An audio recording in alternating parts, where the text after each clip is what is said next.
All right, today we are going deep.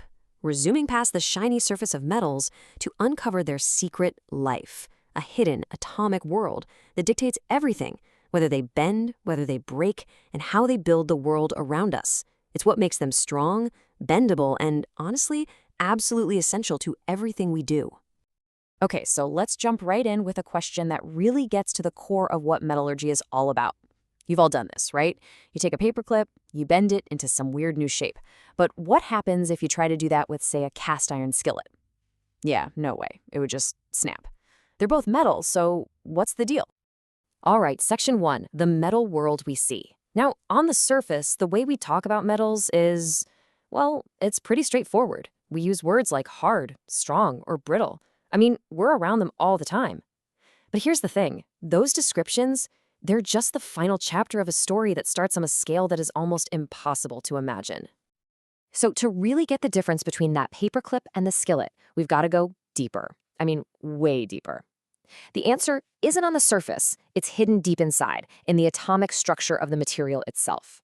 We're talking about going past anything you can see, right into the world of the atom. Okay, section 2, an atomic cityscape. So let's do it. Let's go down to the atomic level. Imagine you had this ridiculously powerful microscope and you pointed it at a piece of metal. What would you see? You might think it's just a random jumble of atoms, right?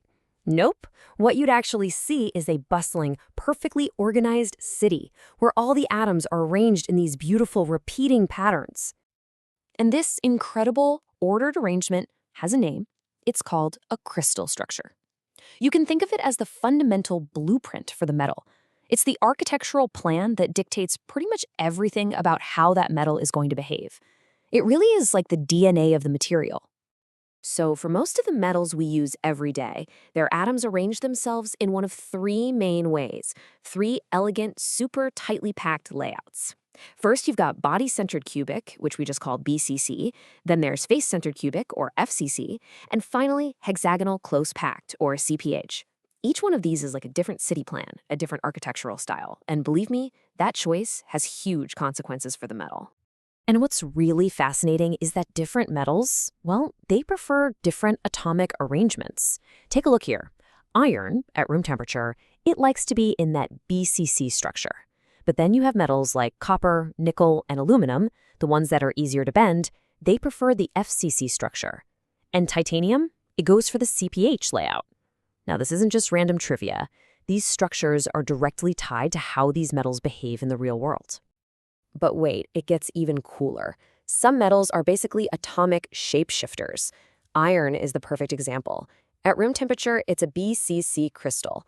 But if you heat it up, say past about 910 degrees Celsius, poof, it completely rearranges its atoms into an FCC structure.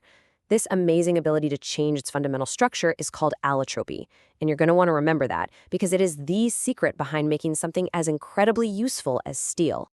Section 3, the power of imperfection. Okay, so you'd think, logically, that a perfect, flawless atomic crystal would be the absolute strongest, right? Makes sense. But here's the big twist in our story. It turns out that in the world of metals, perfection is actually a weakness. Yeah, you heard that right. The real secret to what makes them so useful lies in their flaws. And the most important of these flaws, by far, is something called a dislocation. So what is it? Well, it's basically a line of atoms that are out of place, like a ripple or a wrinkle in that otherwise perfect crystal pattern. But here's the key thing to understand. These aren't mistakes. They're not bad. In fact, they are the single most important feature that makes a metal, well, a metal. So let's break this down. A perfect crystal, it's super strong, but it's also brittle. If you try to bend it, it resists and then it just shatters. But a crystal with these dislocations, now that can deform. When you apply a force, the dislocations can actually move through the crystal. It allows whole layers of atoms to slip past each other, one row at a time. The best analogy is trying to move a huge, heavy rug. You don't just grab an edge and pull, right? No, you create a little ripple in it and you push that ripple all the way across. That's exactly what a dislocation does for a metal. And that very ability to deform, to bend without breaking, has a name. We call it ductility. This right here is the whole reason you can bend a paperclip. It's what separates it from that brittle cast iron skillet. It's all about the movement of dislocations. Honestly, without these powerful imperfections, most metals would be as fragile and as useless as a pane of glass. All right, on to section 4, architects of the atom. So let's recap. We know that metals are these orderly crystal structures, and we know their secret power, their ability to bend, comes from those little imperfections called dislocations. The next logical question is, how do we control this? How can we, as engineers and scientists, become architects of this invisible world to build the exact materials we need? Well, it turns out we have a pretty powerful toolkit. There are 3 main ways we can do this. First up is alloying. That's just mixing other elements into the metal. Then you've got heat treatment, which is all about controlled heating and cooling. And finally, there's work hardening, which is really just a fancy way of saying you bend or deform the metal on purpose. These 3 things? These are the techniques of an atomic architect. So let's talk about alloying. Remember how those dislocations need to move around for the metal to bend? Well, alloying is basically like putting up roadblocks. You introduce atoms of a different element, which are a different size, into that nice, neat crystal city. These new atoms totally get in the way. They make it much, much harder for the dislocations to slide around. And that's exactly how steel is made. You add just a tiny bit of carbon to iron, and those little carbon atoms act like traffic jams, gumming up the works and making it way harder for dislocations to move. The result? A much stronger material. Now, heat treatment. This is where things get really clever, especially with steel. Remember how iron is a shapeshifter? Okay, step 1, you heat it up. The iron changes its structure from BCC to FCC, which is a bit more open. This allows the carbon atoms to dissolve right into the iron, kind of like sugar dissolving in water. Step 2, you quench it. That means you cool it down super fast. This shocks the iron, forcing it to try and snap back to its BCC structure, but it happens so fast the carbon gets trapped inside. This creates a whole new structure called martensite. It's incredibly strained and needle-like, which makes the steel super hard but also really brittle. So step 3 is tempering. You gently reheat it just a little bit. This lets some of that stress relax, trading a little bit of that extreme hardness for some much-needed toughness. It's all about finding that perfect balance. Okay, our final section, forging our future. So let's bring it all home. We've taken this incredible journey down to the atomic level. Now it's time to zoom back out and bridge that gap, to see how this completely invisible world literally forges the world we see and live in every single day. And this quote really just says it all. The search for bridges of understanding between macroscopic and microscopic behavior is a central and recurrent theme of materials science.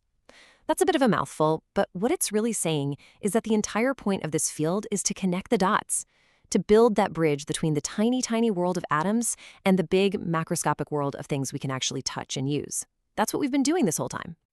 So you can see the direct line, right? That cause and effect is crystal clear. Why are metals so dense and strong? Because of those tightly packed crystal lattices. Why can they bend? That's the magic of mobile dislocations. Why is an alloy like steel so incredibly strong? Because you've got other atoms in there blocking those dislocations. It all links up. Think about it. The massive strength of a steel beam holding up a bridge. That strength is a direct result of us learning how to control these tiny, tiny defects on a scale you can't even see. It's mind-blowing, really. And look, understanding these core principles isn't just academic. It's how we push the boundaries of what's even possible. Because we get this stuff, we are now designing entire new classes of materials from the atom up. We're talking about super alloys for jet engines that can survive in temperatures that would melt other metals instantly. We're talking about intermetallics that could be used in things we can barely even imagine yet. And we're even making nanocrystalline metals, materials with properties that are just completely novel. This is the cutting edge. So the next time you pick up any piece of metal, doesn't matter if it's a simple paperclip or a piece of a spaceship, I want you to remember what's really going on inside. Remember that bustling city of atoms, those elegant crystal patterns. And most importantly, remember the powerful, essential flaws that make it all work. It's really incredible. The question for us now isn't just about what materials we can find on Earth. It's about what materials we can dream up and build, one atom at a time.